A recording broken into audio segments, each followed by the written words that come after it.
Bom, boa noite a todos, um bom sábado. Nós vamos iniciar hoje o estudo sobre o livro de Romanos. Tá?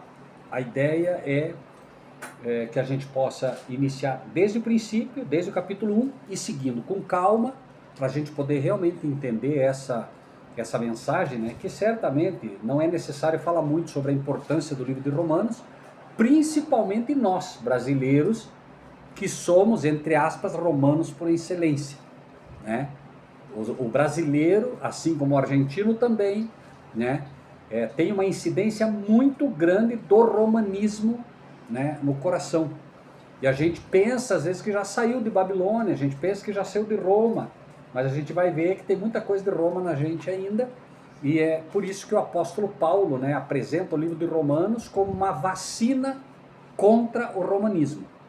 Né? Então, começamos pelo livro de Romanos, capítulo 1, versículo 1. Se puder começar com o Laércio lendo o primeiro versículo, e aí a gente segue, tá? Cada um vai lendo, né, seguindo até o versículo 15. Romanos 1, então. Paulo, servo de Jesus Cristo, chamado para apóstolo, separado para o Evangelho de Deus. Eduardo.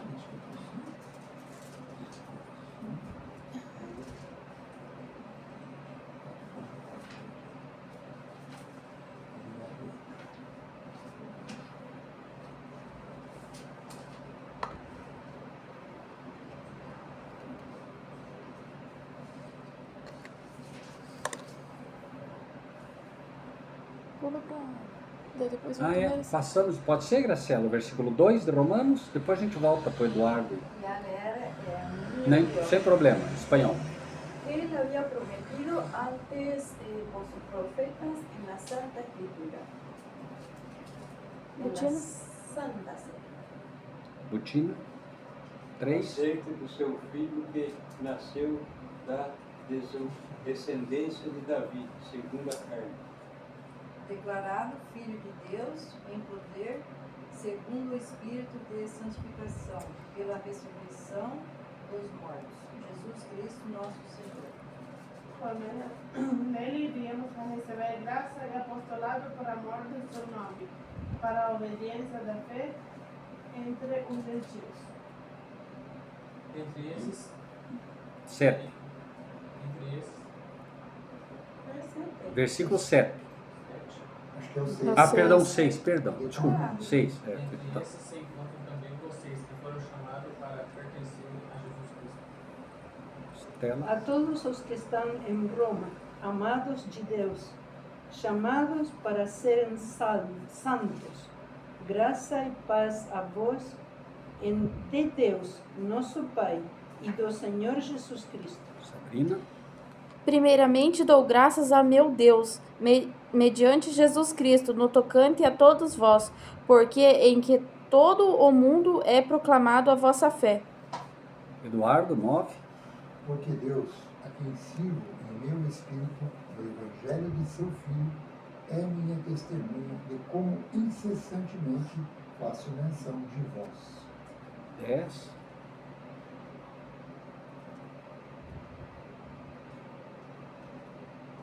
Pedindo sempre em minhas orações que em algum tempo, pela vontade de Deus, se me ofereça boa ocasião de ir ter convosco. Ok, vamos até aqui por enquanto, né? Que o ideal é a gente sempre, né, ler e comentar com calma aquilo que lê, para que a gente realmente aprenda. Né? Um dos erros que certamente se comete nos dias de hoje, entre os cristãos, é o chamado ano bíblico. Por que que é um erro? Não deveria ser, mas acaba sendo um erro porque quando você faz o ano bíblico, você tem pressa de poder ler a Bíblia. Então tem dias que você tem um dia que você não lê, daí no outro dia você vai querer ler o dobro e você acaba engolindo tudo meio sem mastigar e acaba não entendendo o que deveria entender, quando na verdade o ideal é você ler pouco, se necessário for, mas ler bem. É melhor ler menos e ler bem do que ler muito e não mastigar, não entender o que lê, né? Então, começa, né, capítulo 1, versículo 1, então. Paulo, servo de Jesus Cristo, chamado para apóstolo, separado para o Evangelho de Deus. Hoje virou moda ser chamado apóstolo. Você encontra até já apóstola, né? E o que é um apóstolo? O apóstolo Paulo, esse sim, um apóstolo, primeiramente chamado por Deus. Um apóstolo não é alguém que dá um título a si mesmo, ele tem que ser realmente chamado por Deus. E ele é um apóstolo quando? Quando ele é separado para o evangelho de Deus. Esse é um apóstolo, né? Então hoje, se a pessoa não é separada para o evangelho de Deus, se ele não é separado para ensinar o evangelho de Deus, ele pode ser tudo menos um apóstolo. O que é que os apóstolos faziam? Eles ensinavam o evangelho, não é? Jesus disse: ide e fazei discípulos. Fazendo o quê? Ensinando o que eu vos tenho ensinado. Então um apóstolo é separado para o evangelho de Deus, ele é separado para pregar o evangelho. Esse é um apóstolo. Então qualquer um que se autodenomina um apóstolo, mas não ensina o verdadeiro evangelho, não é um apóstolo, né? Ele se auto-intitulou algo, mas o céu não reconhece ele como um apóstolo. Por quê? Repetimos, quem determina qual o título que você tem é o céu e não você, certo? Tem pessoas que são apenas filhos de Deus e não são servos. Por que não são servos? Porque não obedecem. Ainda que eles se auto-intitulem filhos, eles não são servos ainda porque não obedecem, né? E muitos não são servos por ignorância. Porque um servo só é servo, obviamente, quando obedece. Já falamos muito isso. Ele não conhece o mandamento, ele acredita que o mandamento não está aí para ser obedecido, então não pode ser considerado um servo, não é? O que é um mandamento? É um mandamento, é uma ordem, né? Deus vem e te dá uma ordem, né? Não terás outros deuses diante de mim. Isso é uma ordem, é um mandamento. A pessoa adora uma trindade, ele não está sendo um servo de Deus. Ele pode ser ignorante. Isso não quer dizer que ele não é um filho de Deus, isso não quer dizer que ele é rejeitado, mas ele não é um servo. Por quê? De novo, porque a premissa para um servo é que obedeça aos mandamentos de Deus. Aí ele é um servo, tá? Então, Paulo se autodenomina, mas não por ele. Veja que ele diz: Paulo, servo de Jesus Cristo, chamado para apóstolo, separado para o evangelho de Deus, né? Que evangelho? Que evangelho é esse? Olha só, versículo 2. O qual antes havia prometido pelos seus profetas nas Escrituras. Então, qual é o evangelho de Deus? O evangelho de Deus tem sua premissa inicial acerca do Filho de Deus. Se você pegar toda a Bíblia, todo o evangelho, você vai ver que ela tem um propósito. Qual é esse propósito? Apresentar ao mundo quem? O Filho de Deus, a Jesus Cristo. Por quê? Por que não apresentar a Deus? Porque ninguém viu a Deus e não pode ver. Qual é a única maneira que nós temos de conhecer perfeitamente a Deus? Qual é? Através de Jesus Cristo. É por isso que o Evangelho vai falar acerca do Filho. De início ao fim. Se você pegar lá no início já, Adão peca. O que foi feito? O que foi feito logo após o pecado de Adão? Eles não se cobriram com folha de figueira? Sim, e o que foi feito? Matou um cordeirinho. Foi dito, olha, isso aí não adianta nada. O que é preciso fazer? Mata o cordeiro, tira a pele do cordeiro e agora cobre eles. Por quê? Estavam mostrando já que o quê? Alguém morreria no lugar deles, e esse que morreria seria o pai ou o filho? O filho morreria no lugar deles, e a justiça, a pele de Cristo, ali simbolizada pelo cordeiro, cobriria o pecado. Por isso nós vamos ver, inclusive, né, muito tempo depois, João Batista dizendo o que quando viu Jesus? Eis o Cordeiro de Deus. Ó, aquele cordeiro que iniciou morrendo lá no Gênesis, aquele cordeiro que se mata de manhã, que se mata de tarde, é ele, representa ele, né? Eis o Cordeiro de Deus que tira o pecado do mundo, tá? Então, o evangelho, o verdadeiro evangelho se baseia em Cristo. Em Cristo. E por que, de novo? Quem vê a mim, vê o Pai. Certo? Então, de início ao fim, o evangelho, que é a palavra, também tem Cristo, que é a palavra. Veja, as pessoas às vezes dizem assim: não, eu preciso aceitar a Cristo, né? E ele é o verbo. Mas ninguém que aceita a Cristo rejeita a palavra. Por quê? A palavra, a Bíblia, é, por assim dizer, Cristo feito em alfabeto. Não sei se me faço claro, né? Eu não consigo ver Cristo hoje, mas eu consigo contemplar todo o caráter dele através da palavra, porque a palavra é a biografia de Cristo. Por isso, ele é o verbo e a palavra é o verbo, certo? Então, e a gente vai entender coisas impressionantes quando a gente consegue usar esse comparativo, né? Se você pegar a Bíblia, né, ela é feita de material completamente terreno, não é? Uhum. Não é? Papel vem da onde? Da árvore, certo? E Jesus, na sua humanidade, ensinou, inclusive, através da palavra, que os homens eram comparados a quê? Árvores. Mas, vejam bem, irmãos, prestem bem atenção nisso para a gente não errar. Jesus, na sua humanidade, os homens foram comparados a árvores. Mas o homem convertido de verdade é comparado a quê? Pedra. Pedro, tu és? Pedrinha. Pedra. E essa é a poderosa diferença. A pedra não queima, a árvore queima. Então, o homem carnal queima, o homem espiritual não queima. Cristo, então, oferece a água da vida. Da onde vem a água? Da rocha. Não vem da pedra, da rocha? Sim. Né? Então, nós temos em nós mesmos, temos em nós algo de divino. Como assim, Rogério? Claro, a água não é divina. A água não vem da rocha, não é Deus, por favor, né? Então, o mineral, se você observar, o mineral é que dá vida para o vegetal. A árvore, se não tiver água, o que acontece com ela? Morre. O ser humano, se não tiver água da vida, morre. Ou não morre? Morre. Jesus disse, deixa os mortos que enterrem os mortos. Como é que o morto vai enterrar o morto? Só se for morto espiritual. Porque ele disse, né, para o homem, vem e segue-me. Ele disse, deixa eu primeiro enterrar meu pai. Quer dizer, meu pai está vivo. Quando ele morrer, eu vou te seguir. Deixa os mortos que enterram os mortos.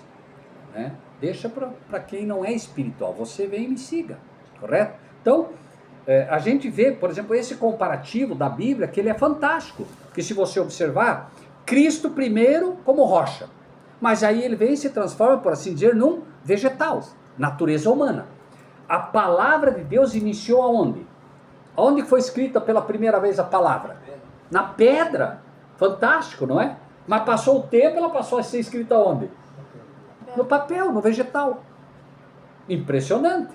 Assim como a Bíblia começou rocha e virou vegetal, Cristo começou rocha e virou vegetal. Do mineral para o vegetal. Por que que Cristo se transforma num ser humano? Para que nós pudéssemos ter o contrário. Ele se transforma, né, naquilo que é vegetal, para que nós possamos nos transformar em pedra, em rocha. Certo? Não é um comparativo absurdo de se fazer quando você entende que Jesus literalmente chamou, né, Pedro de pedra. Cefas, tu és pedra. E sobre esta rocha, que sou eu, edificarei a minha igreja. Né? Quando você consegue entender isso, quando você consegue entender que de fato há um novo nascimento nesse batismo, esse novo nascimento não é apenas você entrar na água e sair como entrou. Pela fé você tem que entender que entrou uma pessoa carnal e levantou uma pessoa espiritual. É uma transformação, é um novo coração de verdade. Agora isso ocorre pela fé. Você vai parar no espelho e vai ver a mesma pessoa, não vai? Mas a mudança é aonde? Interior. O apóstolo Paulo usa isso dizendo nós temos a mente de Cristo. Então, de certa forma, é como se você dissesse assim, você é um lobo, você vai e se batiza. Quando você sai, você continua com a aparência de um lobo. Mas o que mudou? A mente. O lobo que gostava do ir vá para a lua, agora não quer mais o ir vá para a lua. O lobo que gostava de comer carne, agora quer comer capim, quer comer grama. O lobo que gostava de brigar, agora não quer mais brigar, porque a ovelha não briga. O lobo que não aceitava um líder, agora aceita um líder. As ovelhas seguem o seu líder, não é assim? Então, isso que muda. Você que era independente, agora tem um líder. Quem é o líder? Jesus. Ele é o cabeça. Então, quando você se transforma, quando você nasce de novo, você sabe que agora você tem um líder, que você pertence a alguém. E só isso já derrubaria de uma vez, por exemplo, pessoas que dizem, meu corpo, minhas regras. Errado. Não é meu corpo. A quem pertence esse corpo? A Jesus. Ele não comprou? Sim. Então, eu não posso dizer meu corpo, minhas regras, né? Porque as regras são as dele, uma vez que o meu corpo não é meu, é dele. Isso ensina, inclusive, algo que tem gerado muito problema nos casamentos. Muito problema. O apóstolo Paulo apresenta, nós somos adultos aqui, podemos falar disso. O apóstolo Paulo apresenta o fato de que quando o homem casa, o corpo dele não pertence mais a ele. Pertence a quem? A mulher. O direito é da mulher agora sobre o corpo. E o mesmo do marido para a mulher. Então muitos casamentos se destroem por quê? Que a mulher se nega para o marido e o marido se nega para a mulher. Aí vem o problema. Entende? E o apóstolo Paulo coloca isso inclusive pela brasa, pelo fogo, né? Por isso ele diz, né, olha, se por causa do fogo, casem-se. Então ele apresenta, né, essa questão de uma maneira que a gente poderia ter muitos casais realmente se respeitando, né, se houvesse esse princípio no coração, né, que é um princípio fantástico, né? Quando você vê, por exemplo, a própria mulher comparada à igreja, né? Por que o apóstolo Paulo diz, mulheres, sede submissas aos vossos maridos? Por quê? Por que ele diz? Porque a mulher é comparada com a igreja. E a igreja tem que ser submissa a quem? A Cristo, que é o marido, né? E aí, claro, o inimigo vem com o chamado feminismo para derrubar isso. Não precisa do homem, não precisa... Gente, tudo é um engodo, né? Mas, por outro lado, né, nós vemos o princípio como ele é fantástico, da parte da mulher. Mulheres, sede submissas aos vossos maridos. Maridos, amai vossa, não vossas, vossa mulher, sua esposa, né? Então, e aí, outro erro. O amor é o sentimento mais bonito que existe. Mentira. O amor não é um sentimento, o amor é um princípio. Então, quando ele me diz para amar minha esposa, esteja eu bravo, não esteja bravo, eu tenho que amá-la, porque isso é um princípio. Se fosse um sentimento, eu posso sentir amor agora e depois ódio. Mas eu não tenho esse direito como marido. Eu tenho que amá-la. E eu tenho que amá-la mais do que minha mãe ou não? Sim ou não? Sim. Sim. Deixará pai e mãe e se unirá. E serão uma só carne. Esse é outro erro que se comete violento. Imagina-se que a mãe é mais importante que o marido. Imagina-se que o filho ou filha é mais importante que o marido e vice-versa. Seu filho não é carne da sua carne. Como assim, Rogério? Não é. Carne da sua carne é a sua esposa. A Bíblia diz, serão uma só carne. Então, se você acredita que pode deixar da tua mulher, ou que quer deixar da tua mulher, primeiro, pare na frente do espelho e corte o teu braço fora. Eu consigo cortar o meu braço fora?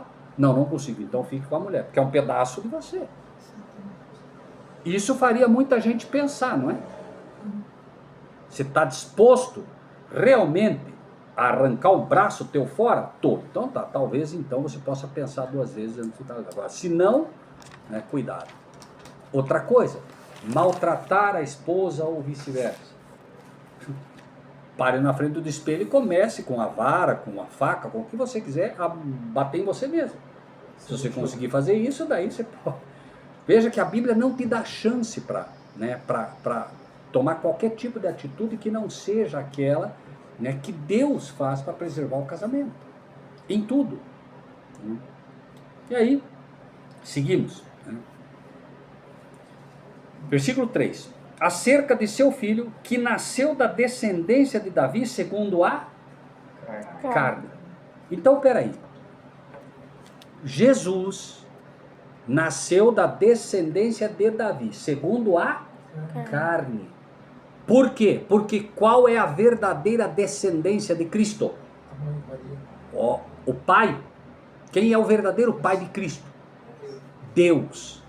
Então, segundo a carne, ele é descendência de Davi, ou de Maria, como colocado, sem problema nenhum.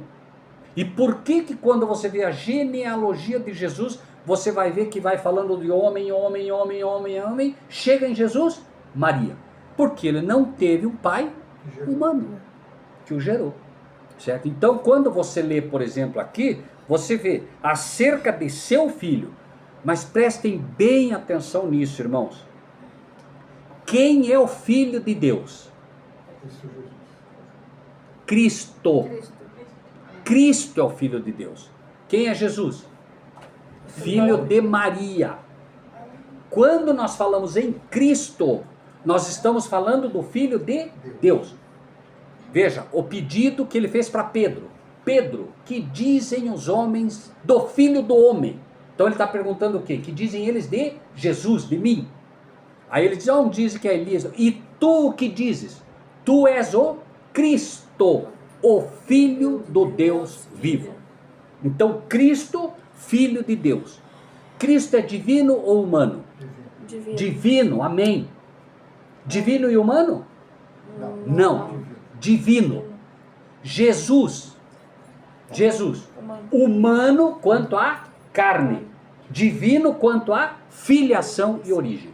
A verdadeira origem de Jesus é de onde? Celestial. Certo? É por isso que há tanta confusão quando se fala da natureza de Cristo.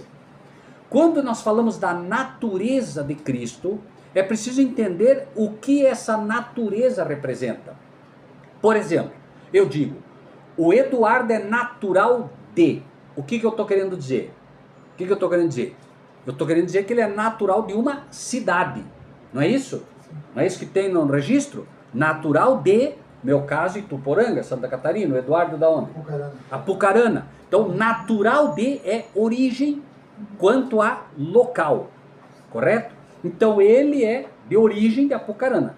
Cristo é de origem celestial, do céu. Crede-me que eu saí do Pai e vim ao mundo. Esse é outro erro que as igrejas já estão ensinando, que é o quê? Que Cristo não é o verdadeiro Filho de Deus, que ele só passou a ser Filho de Deus a partir de Maria. Isso é um engano violento que se está ensinando já, né? É por isso que nós temos que ter bastante cuidado quando a gente estuda a Bíblia, para que a gente possa ser assertivo. O que Deus espera de nós? Conhecereis a Verdade.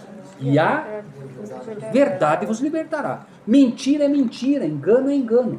Lembre-se que os 144 mil não tem mentira? Engano. Não tem engano na sua boca. Qual é a diferença entre mentira e engano? O engano é mais sutil. Mentira. Vou contar uma mentira para vocês verem como pega fácil. Se eu disser que a Estela tem 120 anos, isso é uma mentira. Agora, se eu disser que ela tem 62, pode ser um engano. Por quê? Se vocês não sabem a idade dela, passa. Né? Apesar que eu acho que ela tem menos, bem menos. Não sei. Mais? Ok, tá bom. Então veja, né? Aí é um engano. O engano é sempre mais sutil. E por que o engano é mais sutil? Por que ele é mais sutil? Porque o diabo sabe que é mais fácil vender o engano do que a mentira. Se vocês pararem para pensar, o diabo é o pai da mentira. Sim ou não? Sim. Ele é o pai da mentira. Quem é o pai da mentira? Quem? O diabo, não Satanás. O diabo é o pai da mentira. Satanás é o grande enganador. O diabo percebeu com o tempo que é mais fácil vender um engano do que a mentira. É assim que Deus disse? Não, mentira. Deus não havia dito aquilo, mas passa o tempo, o que ele faz? Surgem os falsos profetas. E os falsos profetas são mais perigosos que os falsos cristos, por quê? Qual é a diferença entre o falso Cristo e o falso profeta? Já pararam para pensar nisso? Não. Falso Cristo, um Henri Cristo. Já ouviram falar desse Henri Cristo? Uhum. Quem que aquele sujeito engana? Ninguém. Mas o falso profeta usa A Bíblia. a Bíblia. Ele abre a Bíblia. Por isso ele é muito mais perigoso. O falso profeta abre a Bíblia. E com a Bíblia aberta ele ensina o engano. É ou não é assim? Né? Pode ver. Por isso que os falsos profetas são muito mais perigosos. As igrejas estão cheias de falsos profetas. A pessoa vai na igreja, o que ela ouve? Um monte de falsa profecia. Aqueles que arriscam a profecia do Apocalipse, de Daniel, ensinam tudo errado. Estamos falando no genérico, claro que sempre tem exceção, né? É só olhar. Muitos aqui se criaram dentro da igreja praticamente e aprenderam tudo errado. Claro. Ou não? Sim. Não é? Aí é preciso que você fique aonde? Na palavra. Palavra, palavra, palavra. E tem que ser um bom bereano. O que o bereano faz? Ouve de bom grado. E o que mais? Vai verificar. Vai verificar se as coisas são de fato assim. Não importa quem está ensinando. Vou lá verificar. Abriu a Bíblia, falou, peraí, deixa eu ver. Não, mas não é assim que está escrito. Qual é a regra nossa? Está escrito. Não é? Bom, então, acerca de seu filho, que nasceu da descendência de Davi segundo a carne. Que filho é esse? Cristo. Que nasceu segundo a carne. Quando ele nasce segundo a carne, ele é o que agora? Jesus, amém. Declarado filho de Deus em poder. Então veja, o apóstolo João vai dizer o seguinte, veja, declarado filho de Deus em poder. Quem é que reconhece que Jesus é o filho de Deus? Só aquele que é uma pessoa espiritual. Por quê? Ele pergunta, de novo, para deixar isso bem claro. Pedro, que dizem os homens acerca do filho do homem? Uns dizem que é Elias. Eles tinham certeza? Não. Uns dizem que é Elias, outros dizem que é isso. E tu o que dizes?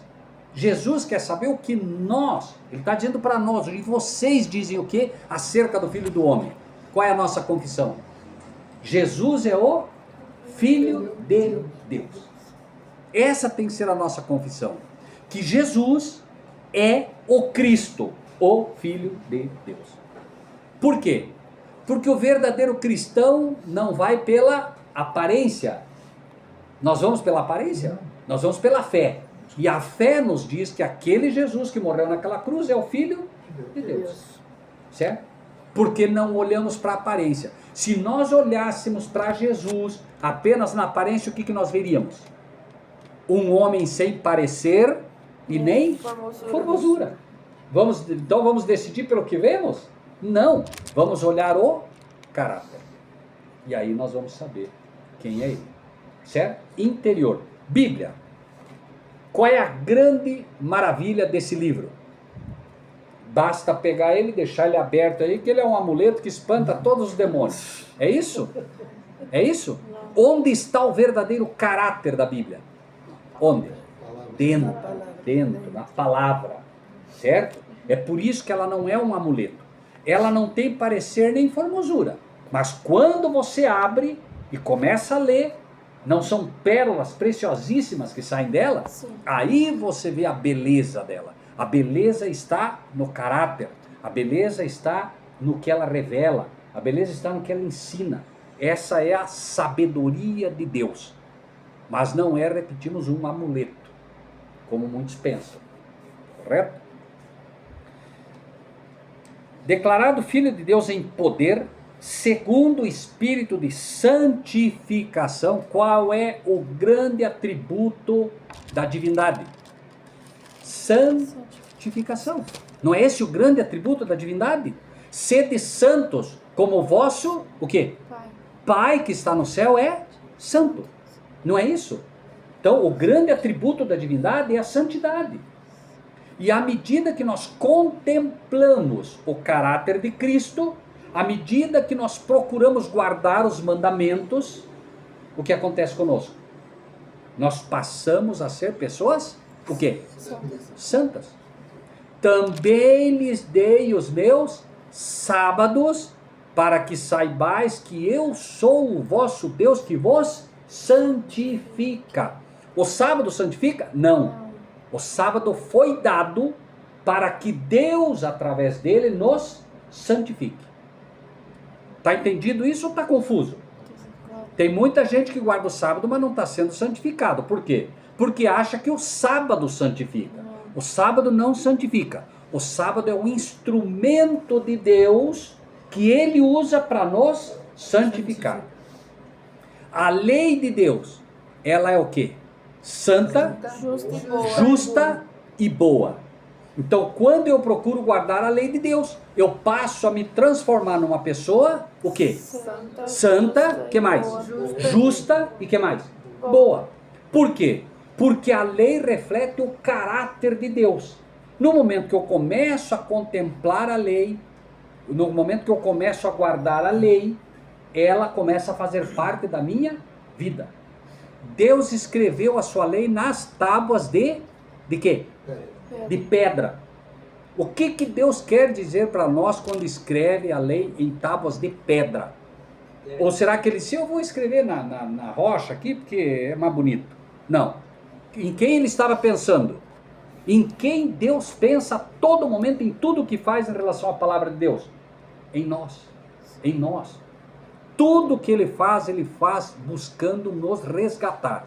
Então, quando ele escreve na rocha, ele está dizendo, número 1, eu estou escrevendo a minha lei na rocha, porque a rocha é símbolo de eternidade. Passarão os céus e a terra, mas as minhas palavras não passarão. Daniel 2, todos os reinos caíram. Reino de ouro, caiu ou não caiu? Reino de prata, caiu ou não caiu? Caiu. Reino de metal, reino de bronze, reino de ferro, todos caíram. Qual foi o único reino que não caiu? Que subsiste para toda a eternidade? Rocha, símbolo da eternidade. Então ele escreve na rocha mostrando que a lei dele é eterna. Só isso já deveria mostrar para qualquer cristão que a lei é eterna. Não é do Velho Testamento. Por que mais ele escreveu na rocha? Quem é a rocha? Cristo. Ele escreveu também na rocha, mostrando que Cristo viria com a lei escrita no coração. Então quem aceita Cristo tem que aceitar também o quê? Quem aceita Cristo de verdade tem que aceitar também o quê? A lei. Porque não tem como receber Cristo pela metade. Eu aceito Cristo, junto com ele vem quem? A lei. Porque a lei está escrita no coração. Quanto amo a tua lei, diz o Senhor, é a minha meditação dia e noite. Alguma dúvida? Meditação. Né? Aí, e uma terceira coisa pela qual a lei é escrita na rocha. Não importa quanto a gente lute, a promessa de Deus é. Ele escreveu na rocha com o quê? O que ele usou para escrever na rocha? Dedo. E na Bíblia, dedo também é símbolo de quê? Espírito. Amém. Então ele, pelo Espírito dele, ele escreve na rocha do meu coração, não importa quão duro seja o meu coração, ele escreve com o seu dedo, com o seu Espírito, a sua lei no meu coração.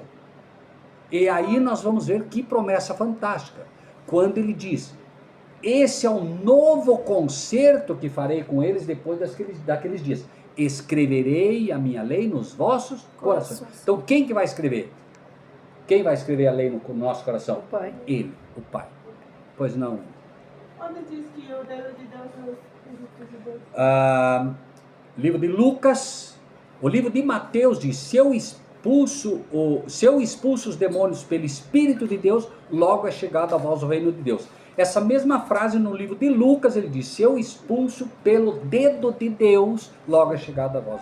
Então ele compara o dedo com o Espírito. E aí uma outra pergunta simples. Muitas pessoas acreditam que o Espírito é um ser independente de Deus. Então tem o Deus Filho, o Deus Pai e o Deus Espírito Santo, não é isso? Mas eu pergunto, o seu dedo é parte de você ou é um outro ser? É parte. Não é esse o comparativo que ele faz? Se é o dedo de Deus, o Espírito, então é parte integrante do mesmo Deus. Né? Bom, seguimos? Sim. Então, declarado Filho de Deus em poder, segundo o Espírito de santificação, da onde vem o poder? O poder também vem pela santificação. Se você é santo e separado por Deus, obviamente que quanto mais santo, mais o quê? Mais o quê? Mais poder. Claro. Quanto mais... Por quê? Nós somos um conduto. O problema nunca esteve em Deus. Ou esteve? Deus tem muito poder para dar para o seu povo. O que o seu povo precisa para receber esse poder? Se santificar. Não é isso? Nós somos um conduto cheio de sujeira. À medida que vai sendo tirada essa sujeira, o que acontece? O que acontece? O poder de Deus vai fluir melhor. Por que é que Jesus Cristo tinha tanto poder? Porque era um conduto limpo. 100% vinha do Pai e 100% saía. Não é assim? Nada parava em Cristo. Agora, nós somos um conduto sujo. O que acontece com uma mangueira? Você liga lá na torneira e ela está cheia de sujeira dentro. O que acontece com a água lá na ponta? Suja. O que sai? Suja. E sai menos. Não sai menos? Sim. Vai sair, se a mangueira tiver 90% entupida, quanto de água que vai sair lá? 10%. Não é? Agora, se você limpar a mangueira, nós somos essa mangueira, nós somos esse vaso, tudo sujo. É preciso que Cristo limpe esse vaso para que ele possa o quê? Reter a água da vida e limpa. Por isso a gente vai ouvir falar de cisternas rotas, que não retém água. Por que não retém água? Porque está tudo sujo. A água vem e para ali, não passa, não vai. Não é? Nós somos um conduto. Nós precisamos entender isso. Nós somos um conduto. Cristo disse, ninguém vai ao Pai senão por mim. Cristo é um conduto que leva ao Pai. Ninguém vem ao Pai senão por mim. Perdão, né? Ninguém vai ao Pai senão por mim. E aí, então, como é que eu vou ao Pai? Quem vê a mim, vê o Pai. Quando alguém chegava e dizia, bom mestre, o que ele dizia? Por que me chamas bom?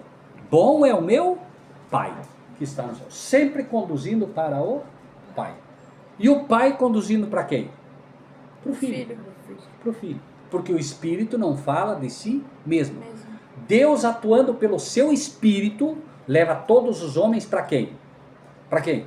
Para Cristo. Qual é o trabalho do Espírito de Deus?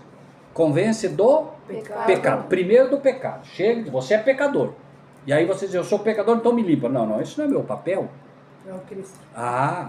Convence do pecado, da justiça de quem? De Cristo. Minha? Não, de Cristo.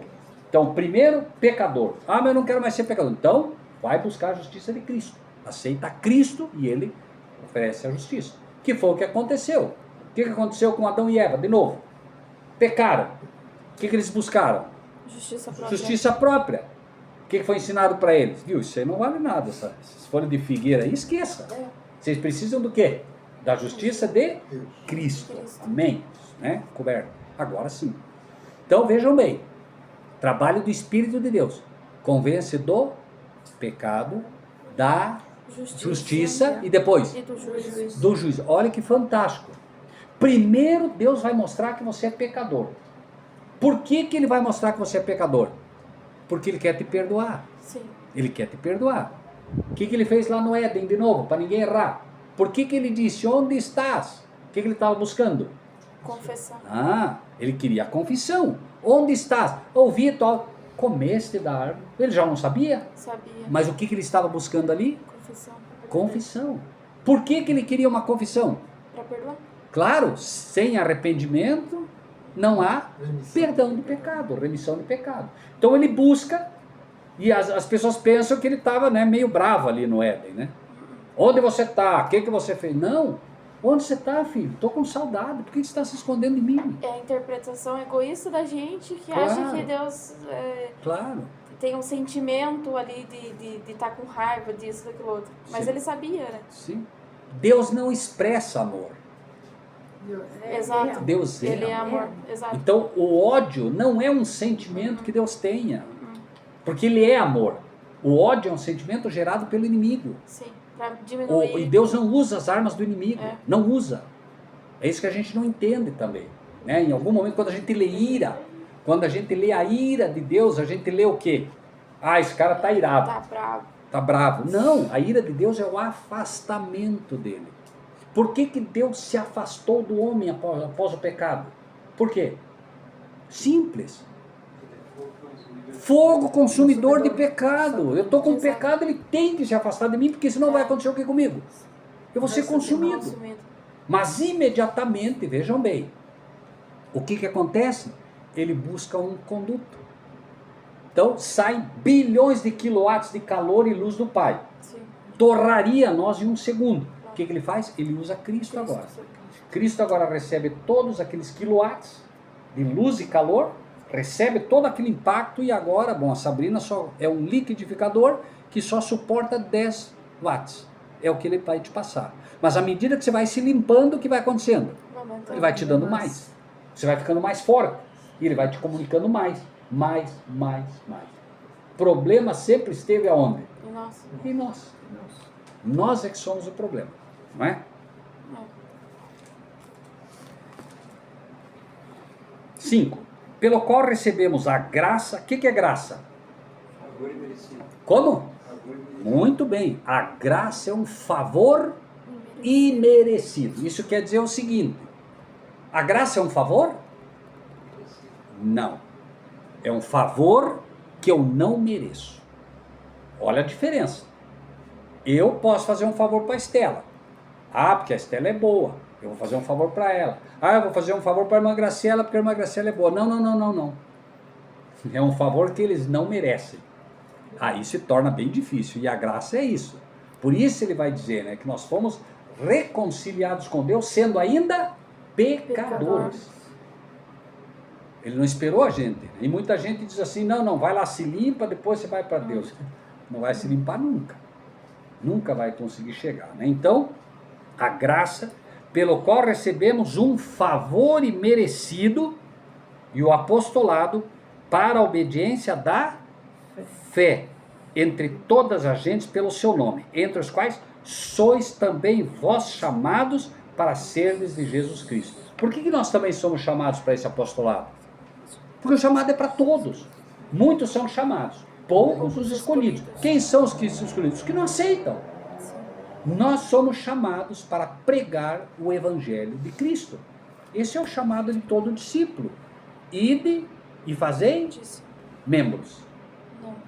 Ide e fazei fiéis. Ide e fazei discípulos. O que é um discípulo? Aquele que ensina o que Jesus mandou ensinar, não o que ensina. O que ensina, o que a igreja mandou, é um membro de igreja. Discípulo ensina o que Cristo mandou ensinar. Então, quem ensina o domingo é um discípulo de Cristo? Porque não está ensinando. Não tem nada a ver com ele ser sincero, não tem nada a ver com ele ser perdido, não tem nada disso. Mas ele é uma pessoa enganada e não é ainda um discípulo. E muito menos um apóstolo. Certo? O discípulo aprende o que Jesus ensinou. O apóstolo ensina verdadeiramente o evangelho. Primeiramente, o apóstolo é aquele que se dedica para ensinar o evangelho. O discípulo, no primeiro momento, ele aprende. Quando ele está apto, ele é um apóstolo.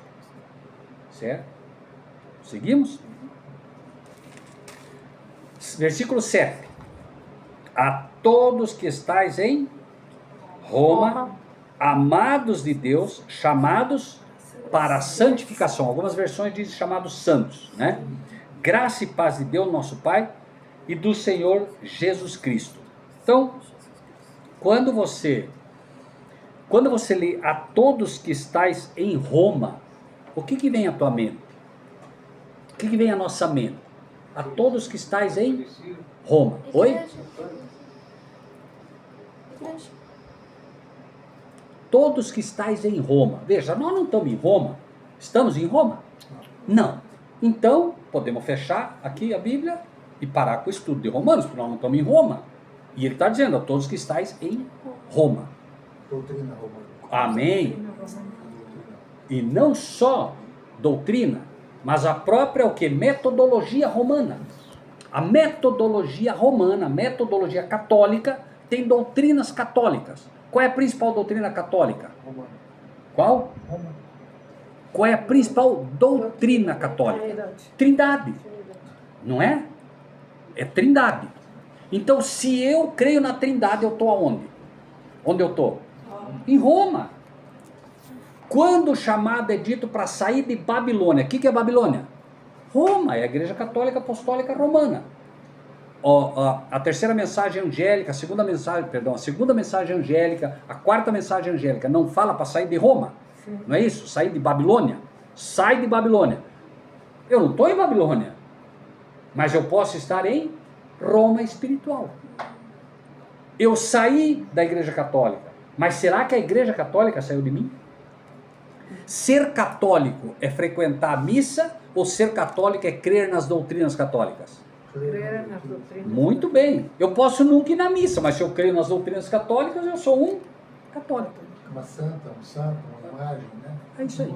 Então, o apóstolo Paulo agora diz: a todos que estáis em Roma, a todos que estão com a doutrina romana. E essa doutrina romana, ela é a Trindade, que é a principal doutrina, mas não é só a Trindade. Porque o apóstolo Paulo vai falar contra a Trindade, mas vai falar também contra a justificação pelas obras, que é a doutrina romana. Chegue para um romano, um católico, e diga para ele o seguinte: você precisa urgentemente aceitar Jesus Cristo. O que você vai ouvir dele? Eu já tenho minha igreja. O que mais? Não, eu já tenho minha igreja. O que mais que ele vai falar? Eu sou bom. Eu sou bom. Eu não mato. Não, eu sou bom, eu não mato, eu não faço mal para ninguém. Não é isso? Isso se chama o quê? Justiça própria. Justificação pelas obras, justiça própria. Não é isso que a gente ouve? Eu sou bom, eu não mato, eu não roubo. Fale para ele, você vai ver. A premissa sempre é: tem que ser bom. Isso é colocar a carroça na frente do boi. A justificação pela fé é ela que faz com que você finalmente seja uma pessoa boa. Está confuso, né? Veja, para que uma pessoa seja boa, ela precisa de algo que torne ela boa. A Bíblia diz: não há um justo sequer, não é isso que ela diz? Ela diz, não há um justo sequer, não há ninguém que faça o bem. Por que ele diz isso? Porque nós nascemos maus. Vamos ampliar um pouco esse raciocínio. Jesus disse, e ele pergunta para cada um de nós hoje, né? Ele pergunta para o Laércio, para o Eduardo, para cada um de nós: pode o etíope mudar a cor da sua pele? Ele está perguntando: você pode? Pode o etíope, que é negro, ficar branco? Não, não pode. Pode o leopardo tirar as manchas da sua pele? O que é mancha na pele? O que é mancha? Pecado. Por que o cordeiro tinha que ser todo branco, não podia ter nenhuma mancha? Porque mancha é símbolo de pecado. Então, pode o leopardo tirar as manchas da sua pele? Não pode. E aí o que ele diz? Também vós não podeis fazer o bem, sendo ensinados a fazer o mal. Nós somos ensinados desde o nascimento a fazer o mal. Ah, mas não é bem assim, Rogério. Ah, não? Então pegue duas criancinhas, 2 aninhos de idade, dá um brinquedo só e deixa os dois ali para ver. Dá um brinquedo só. Deixa, o que vai acontecer? O que você vai ver? Não vai acontecer uma briga? Sim. Né? Observe uma criança aprendendo pela primeira vez a colocar o sapato. O que acontece? Vocês já viram ou não? Já viram? O que acontece? Troca. Por quê? Quantas vezes ele põe errado? Quantas vezes? Sempre. Mas veja, a chance dele acertar é de 50%, não é? Não é 50%? Veja, ele pega o sapatinho, se ele colocar o primeiro certo, o outro vai ser certo também. Mas ele sempre erra. Por quê? Porque nós trazemos o mal conosco. A gente tem a ideia de que a gente solto vai fazer em algum momento bem e em algum momento mal. Não. Nós somos um instrumento, ou usado por Deus, ou usado pelo diabo. Não tem meio termo. É por isso que a criança erra sempre, porque ela traz o mal com ela. Ensinados a fazer o mal. E tudo nos ensina a fazer o mal. Tudo. Para todo lado que você olha. Você olha para uma placa, está lá um apelo sensual. Você olha para outra, compra. Você olha para outra, tudo ensina a gente o tempo todo a fazer o mal. O tempo todo. E aí, então, a todos que estáis em Roma, o que é estar em Roma então? O que é estar em Roma, irmãos? Seguir as doutrinas católicas romanas, né? E aí, amados de Deus, chamados para a santificação, graça, o que é graça? Favor imerecido e paz de Deus, nosso Pai e do Senhor Jesus Cristo. Então a primeira coisa, né, veja só, favor imerecido e o que mais? Paz. Por que paz? Porque esse mundo que nós estamos, gente, a todo momento a gente vê o quê? Guerra, problema, dificuldade, ansiedade, né? Depressão, tudo isso é falta do quê? Paz. Paz espiritual. Amém. Paz espiritual. Agora, essa paz não é a paz como o mundo vê. Tanto que Jesus disse, né? Jesus disse o quê? Quem lembra? Como? Eu não vim trazer a paz, eu vim trazer a espada. A espada. Prestem atenção. Eu não vim trazer, mas como que aquele que é a paz não veio trazer a paz? Porque a paz que ele oferece não é a paz conforme o mundo. A paz que ele oferece é a paz interior. E ele veio trazer a espada. Veja, eu não vim trazer a paz, eu vim trazer a espada. A palavra, eu vim trazer a palavra. Se for para ter paz com o mundo, rejeitando a palavra, que haja guerra. Vou repetir. Se eu tiver que comprar a paz ao custo da palavra, que haja guerra. Não foi o que aconteceu com os nossos irmãos no passado?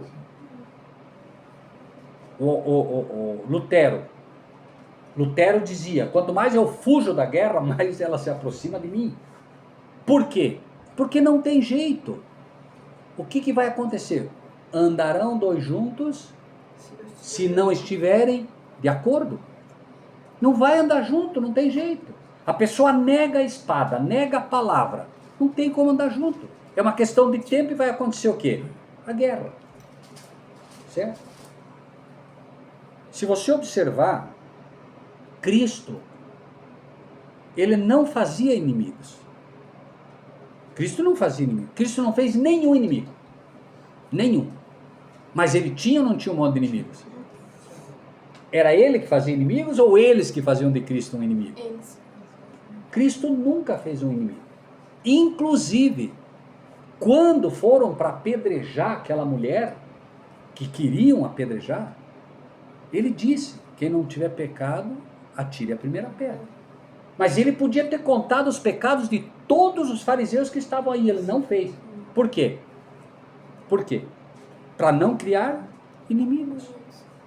Ele não fez inimigos. Judas, ele sabia ou não sabia que Judas tinha vendido ele? Mesmo assim, o que ele fez? Ele não expôs o pecado de Judas. Ele falou, Judas? Não. Ele mostrou, de uma forma nada agressiva, que Judas era o pecador. Mas ele não expôs o pecado de Judas. Ele falou, aquele que leva a mão comigo ao prato é esse.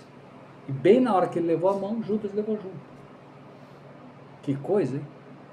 E mesmo assim os discípulos não entenderam, porque ele não disse, você, Judas, é o problema. E nem com os fariseus. Quando eles estavam para apedrejar a mulher, o que ele fez? Quem lembra? Escrevia No chão. E o que ele escreveu ali? Amém. Claro. Perfeito. Jesus, perfeito. Escreveu os pecados ali, mas não expôs. Pecados escritos na areia. Por quê? Porque a água da vida apaga. Quem é a água da vida? Cristo. Pecados escritos na areia. Lei escrita na rocha. Passarão o céu e a terra, mas as minhas palavras não passarão. Ninguém vai conseguir apagar a lei de Deus da rocha. Assim como ninguém consegue tirar a lei do teu coração, se for escrita a lei de Deus ali. O verdadeiro cristão morre defendendo a espada, a palavra. E a espada é o que nós precisamos para nos defender do inimigo, não é? Então nós precisamos do capacete da salvação. O que é o capacete de salvação? a fé, o escudo para nos defender do inimigo e a espada para nos defender dos erros do E as inimigo. sandálias, Pregação do Evangelho. Né? Então, tudo na palavra de Deus é perfeito e a gente aprende a todo momento, né? Quando a gente estuda com calma, com cuidado, com atenção. E essa é a palavra que o Espírito de Deus vai gravar no nosso coração. Porque o Espírito Santo só trabalha com a verdade. Né? E aí a gente já encerra. Né? 8. Primeiramente, dou graças ao meu Deus por Jesus Cristo, acerca de vós todos, porque em todo mundo é anunciada a vossa fé. Pergunto, onde é hoje mais difícil expressar a verdadeira fé? Não é lá dentro mesmo de Roma? Sim. Imagine, nós aqui temos até uma boa liberdade. Agora, em Roma não deve ser nada fácil pregar o Evangelho, não é? Imagine, onde está o trono da besta? Né? Tanto que no Vaticano mesmo tem que ser católico para fazer parte ali. Você não vai ver um protestante ali. E notem, o protestante é a classe mais odiada pelos romanos, ou não?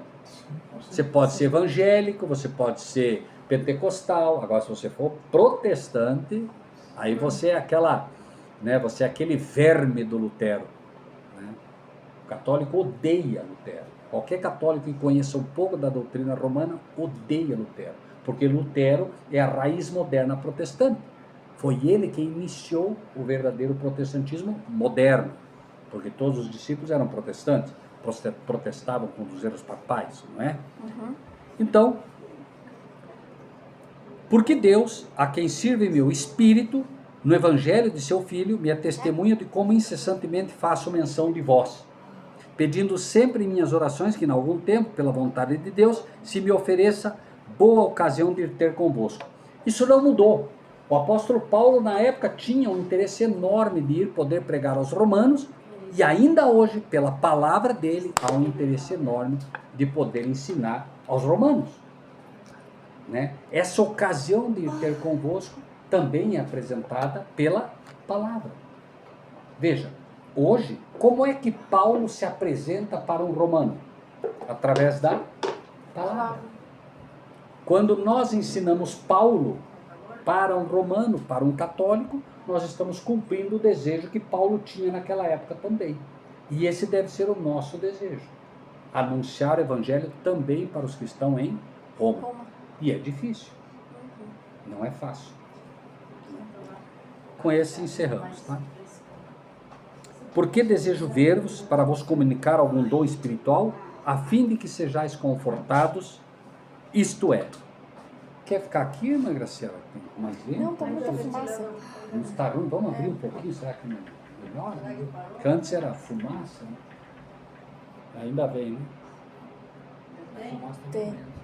Vai ver menos, né? É, tentar respirar.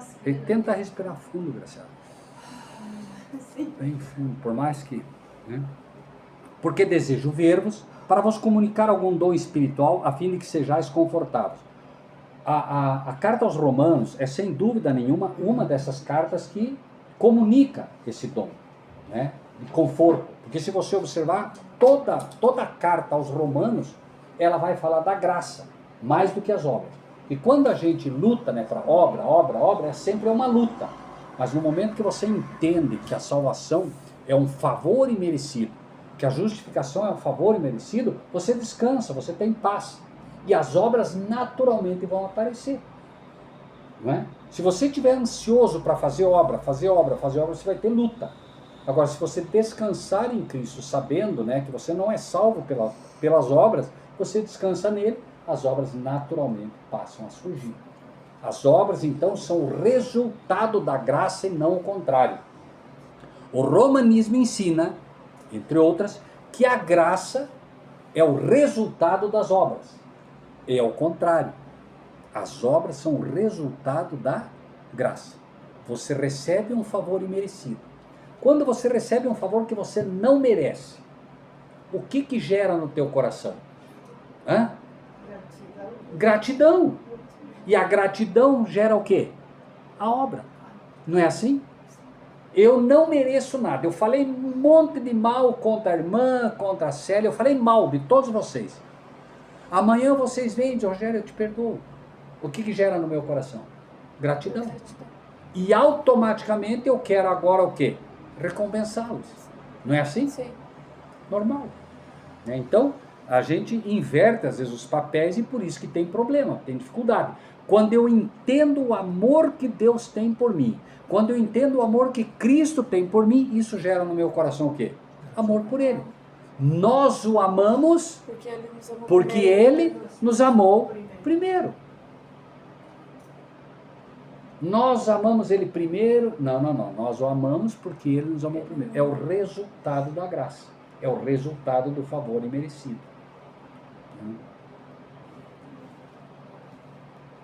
13. Não quero, porém, irmãos, que ignoreis que muitas vezes propus ter convosco, mas até agora tenho sido impedido, para também ter entre vós algum fruto, como também entre os demais gentios. Como nós entenderíamos isso hoje? A carta aos Romanos é esquecida. Entende? Paulo, hoje, por exemplo, estaria dizendo, olha, leiam a minha carta, leiam. Mas tem sido impedido. Muitas pessoas têm sido impedidas de ler o livro de Romanos. Por quem? Quem é que não quer que se leia a carta aos Romanos? Amém! Claro, os romanos não querem, porque quando Lutero leu Romanos, o que aconteceu com ele? Deixou de ser romano. A carta aos Romanos é a vacina para o romanismo. A carta aos Romanos é a carta para livrar você do engano romano, do engano católico. Então, a besta não quer que você leia que livro? Romanos. Porque a besta é romana. O padre não quer que você leia Romanos. Porque se você ler Romanos, você vai deixar de seguir o padre. Assim como a gente começou a estudar a palavra, a gente saiu da igreja. Não foi o que aconteceu? Mas por quê? Porque a igreja estava ensinando o quê? Romanismo. E aí vocês começaram a ler a palavra, né? A pessoa desperta e não quer mais saber do romanismo. Né? Agora vem uma questão. Você é liberto do romanismo. E agora você passa a ter raiva do romanismo porque ele te enganou? Não. O apóstolo Paulo vai dizer, eu sou devedor, tanto a gregos, quem são os gregos? Os filósofos. Os que entendem que tudo é filosofia, e os bárbaros, aqueles que não sabem nada. Então, eu sou devedor, tanto a gregos como a bárbaros, tanto a sábios. Quem é o sábio? Quem é o sábio? Sábio é o que conhece a palavra. Não é isso? A palavra de Deus ensina. O princípio da sabedoria é o temor de Deus. Então, aqueles que têm o temor de Deus têm sabedoria. E aqueles que procuram guardar a lei de Deus têm mais sabedoria do que aquele que tem apenas o temor de Deus. Qual é a diferença? Quem tem o temor de Deus é, por exemplo, o ladrão na cruz. O ladrão na cruz diz, tu nem estando aqui temes a Deus. Ele tinha o temor de Deus, mas ele guardava a lei? Não. Então ele tinha o princípio da sabedoria. Nós podemos ter muito mais do que o princípio da sabedoria. O que é o princípio? Quando você vai para a escola, você começa a entender o princípio das letras, não é assim? Você aprende o quê? A, E, I, O. Você sabe formar frase? Não. Então você tem o princípio do alfabeto. Daqui a pouco você começa a formar frase, aí não é mais o princípio. Aí você já sabe mais. Assim é com Deus. Né? A partir do momento que eu passo a ter o temor de Deus, eu tenho o início, o princípio da sabedoria. Mas a partir do momento que eu começo a guardar a lei, o que é dito? E será que esse povo será chamado, esse povo só é gente sábia e entendida? Para quem foi dito isso? Para aqueles que procuram guardar a lei. Lembram disso? Não. O povo de Deus foi dado a lei para eles, para que os outros povos olhassem e vissem, esse povo só é gente sábia e entendida. Claro, porque a lei de Deus te faz sábio. Porque a lei de Deus é a sabedoria de Deus. Cristo é a sabedoria de Deus. E em Cristo está a lei. Na rocha está a lei. Tudo está ligado. Então, quando passo a ter o temor de Deus, eu tenho o princípio da sabedoria. Quando eu vou além do temor de Deus e começo a aceitar a lei de Deus, eu passo a ser sábio. 15, e aí encerramos com o versículo 15. E assim, quanto está em mim quem? Agora nós também. Sim. Quanto está em mim, não só Paulo, estou pronto para também vos anunciar o evangelho, a vós que estáis em Roma. Aí eu quero ler só, e com isso a gente encerra, que é o 15, Gálatas 1, 6 a 8, para vocês verem como é que isso se completa. Gálatas 1, 6 a 8.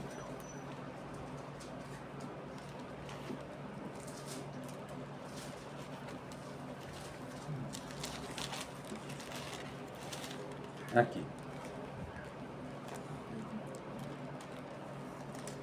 Romanos, apenas para a gente poder entender. Romanos, então, é a apresentação do Evangelho. Só que o que acontece? Os Gálatas, por exemplo, apostataram. Agora vai ser reforçado isso que ele diz aqui. Gálatas 1,6. Maravilho-me de que tão depressa passasseis daquele que vos chamou da... O que Romanos fala o tempo todo? Graça. Da graça de Cristo para um outro Evangelho. Que outro? O qual não é outro, mas há alguns que vos inquietam e querem transtornar o Evangelho de Cristo. Veja que lá em Romanos ele fala que o apóstolo é o que prega o Evangelho de Cristo. Mas ainda que nós mesmos, ou um anjo do céu vos anuncie outro Evangelho, além do que já vos tem anunciado, seja anátema. Assim como já vos dissemos, onde ele já disse?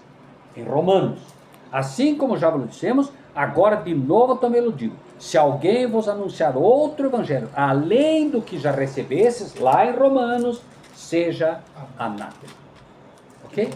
Então veja que por isso ele diz, ó, e assim quanto está em mim, estou pronto para também vos anunciar o evangelho a vós que estáis em Roma. Por quê?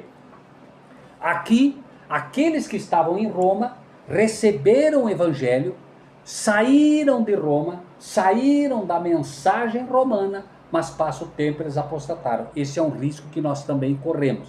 Para não cair no problema, o que é preciso? Se alimentar constantemente de Romanos. Até que isso seja retirado completamente do meu coração. Então, se eu quero tirar todo o resquício de Roma do meu coração, que carta eu tenho que estudar? Romanos. Perfeito. Fantástico, não? Perfeito. É a vacina, né? Para que Paulo escreveu a carta aos Romanos, de novo? Para tirar você de Roma. E eu quero sair de Roma, quero tirar tudo que tem de Roma. O livro é Romanos. Se eu estudar bem Romanos, eu tiro tudo que tem de Roma do meu coração. Ou melhor, a palavra tira tudo que há de Roma do meu coração. Amém? Orar?